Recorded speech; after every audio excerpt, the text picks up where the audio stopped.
Voilà, j'espère que tout le monde se porte bien, que vous êtes tous là et que on a un tout petit peu de retard. Désolé. Quelques indisponibilités, je dirais, une occupation un peu de dernière minute. Et puis, il y avait aussi d'autres choses, il faut l'avouer.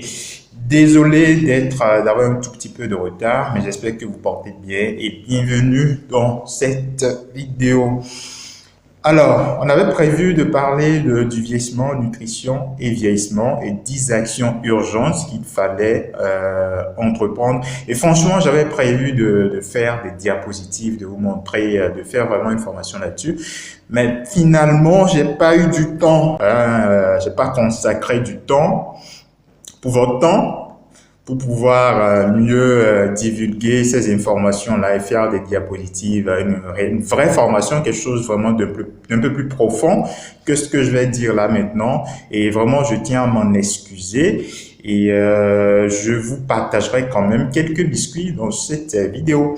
Et justement, si vous êtes nouveau, nouvelle sur la chaîne, s'il vous plaît, abonnez-vous, c'est gratuit. Ça permet aux vidéos d'être mieux recommandées, de gagner en visibilité et que ces messages-là soient beaucoup plus divulgués. Ça, c'est juste un geste.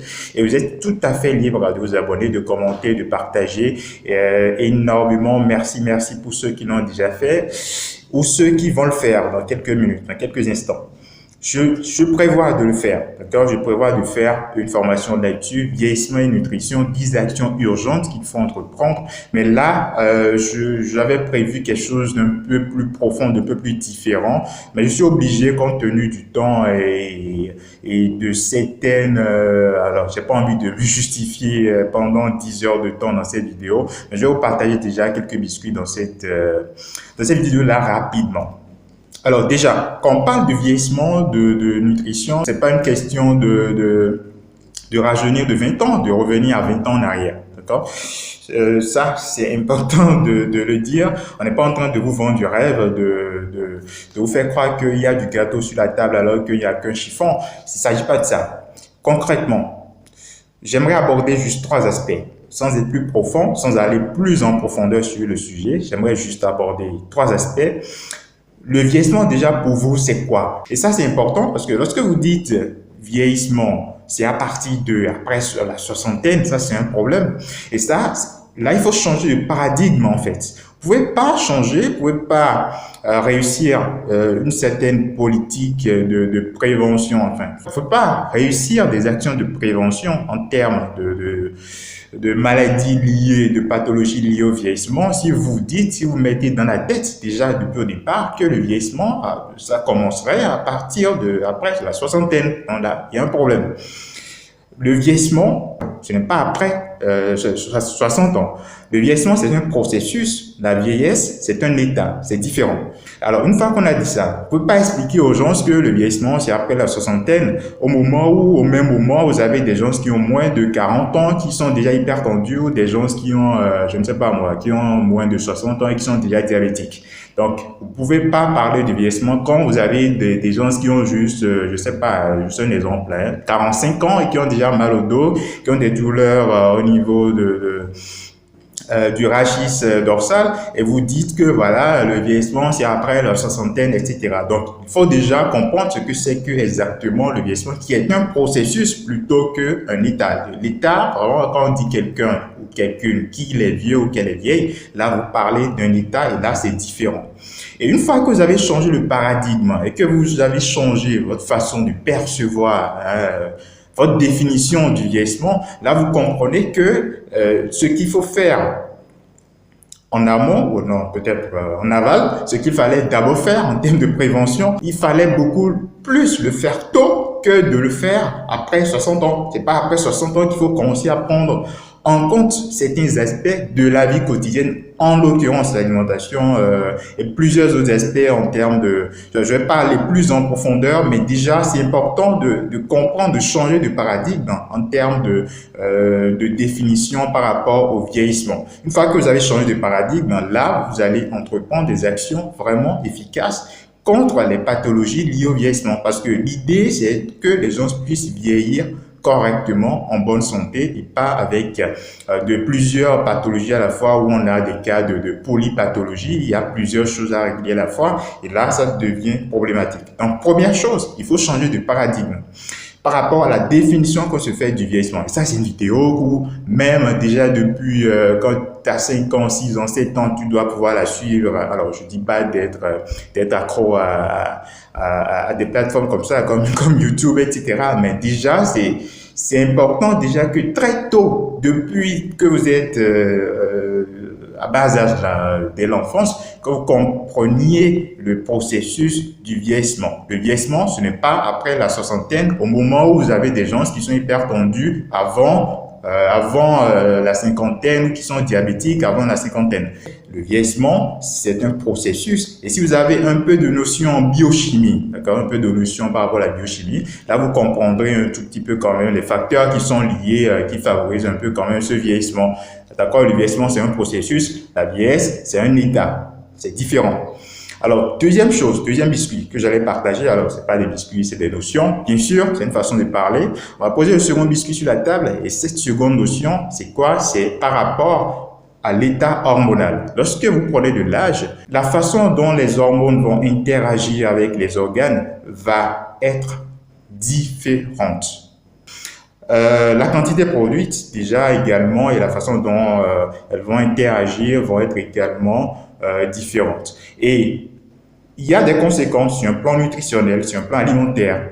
D'accord? Sur un plan nutritionnel, si les hormones elles agissent différemment, qu'elles ne sont plus produites en quantité telles qu'elles étaient auparavant, alors il faut des modifications sur le plan alimentaire, nutritionnel qui puissent être adaptées à ces changements hormonaux. Je n'irai pas plus loin que cela. Probablement, il y aura des vidéos, peut-être que je vais penser à une formation vraiment des diapositives, des choses claires pour pouvoir permettre de mieux comprendre les actions qu'il faut entreprendre dans ce sens-là. Mais c'était le deuxième élément important que j'avais à cœur à partager dans cette vidéo. Troisième biscuit que je vais partager rapidement dans la vidéo, ce sont les facteurs d'ordre environnementaux. Voilà. C'est malheureusement je ne sais pas si c'est malheureusement ou heureusement, peu importe, mais c'est l'aspect où vous avez un peu moins de... Vous pouvez pas trop agir là-dessus. Vous pouvez agir, mais à un certain degré. Il y a de la pollution, des polluants un peu partout, des pesticides, des eaux qui sont souillées, parce que vous avez des gens qui vont utiliser des produits chimiques et après les eaux souterraines vont contenir des toxiques et vous devez boire après de l'eau et au même moment, je ne parle même pas des engrais chimiques, des pesticides. La pollution environnementale, des rayons, alors quand on parle des rayons UV, c'est toujours des facteurs environnementaux. D'accord? Et puis après, avec l'âge, il y aura les rides qui vont apparaître, etc. Mais les facteurs environnementaux, l'idée, c'est de pouvoir réduire l'exposition à certains facteurs environnementaux qui favorisent le vieillissement. Et les réduire, pour pouvoir les réduire, il ne s'agit pas d'aller s'isoler sur Jupiter ou sur Mars, mais c'est possible d'entreprendre. Vous prenez quelqu'un qui prend peut-être des heures de méditation et qui est tranquillement zen quelque part, et vous le comparez à une autre personne qui passe la journée sous le soleil. Je sais que parfois on n'a pas le choix, mais bon, excusez-moi, moi je parle de santé. Donc, quelqu'un qui marche sous le soleil et qui doit chercher à manger, bien sûr, n'a pas le choix. On le comprend. Il y a un peu de la compassion dedans. Et puis, dedans, au même moment, il rentre à la maison, il est stressé, il ne sait pas de quoi demain sera fait, etc. Et tout ça, c'est un ensemble de facteurs qui vont favoriser différentes réactions à l'intérieur de l'organisme qui vont accélérer le processus de vieillissement. D'accord? Donc, il faut bien comprendre qu'il y a des facteurs environnementaux, des facteurs hormonaux et bien sûr, il faut comprendre la définition du vieillissement et changer de paradigme et comprendre que vieillissement, c'est différent de vieillesse. Le vieillissement, c'est un processus. La vieillesse, c'est un état. Donc, le vieillissement, vous commencez à agir dessus déjà depuis très tôt. pas après la soixantaine, au moment où des gens ont déjà des problèmes de lombalgie, des douleurs au niveau du dos, déjà autour de la quarantaine ou la cinquantaine, etc. C'est pas à partir de ce moment-là. Et là, vous comprenez qu'il faut des politiques qui puissent mettre en place des mesures de prévention beaucoup plus tôt que d'attendre après la soixantaine pour pouvoir, pour maintenant dire qu'est-ce qu'on va faire. Il y a des problèmes de lombatrose, des problèmes d'hypertension artérielle, des problèmes de diabète, des problèmes de maladies neurodégénératives, alors que peut-être il y avait des actions plutôt à mettre en place. Alors, désolé d'avoir été plus ou moins court dans cette vidéo. J'avais prévu franchement de faire quelque chose de plus profond, d'apporter des solutions, de vous dire, de vous révéler, voilà, de dire quoi faire de façon concrète en 10 solutions, en 10 étapes. Mais j'ai pas eu le temps. Je venais d'ailleurs juste de rentrer, pour être honnête. J'ai pas eu le temps, donc c'est peut-être, c'est un peu comme les sportifs là, avant de rentrer sur le terrain de foot, ils font un peu d'échauffement. Donc c'était juste de l'échauffement pour la vidéo de ce jour. Merci de l'avoir suivi. J'espère que j'aurai le temps d'affiner tout cela, de faire une formation là-dessus, qui ait des diapositives, des choses concrètes, des solutions concrètes par rapport au vieillissement. Et quand ce sera le cas, peut-être que je vous la présenterai, peut-être ce sera le cas ou peut-être pas, j'en sais rien. En tout cas, quand ce sera le cas, vous serez probablement informé. Merci d'avoir suivi la vidéo. N'oubliez pas, il y a une chose très simple que vous pouvez faire pour aider la chaîne gratuitement. Ça s'appelle s'abonner, partager, divulguer les informations, like ou dislike, peu importe. Moi, je m'en fiche, ça m'intéresse pas. Mais ce qui m'intéresse, c'est que peut-être vous abonnez ou que vous laissez peut-être un commentaire. Ça aide énormément. Merci.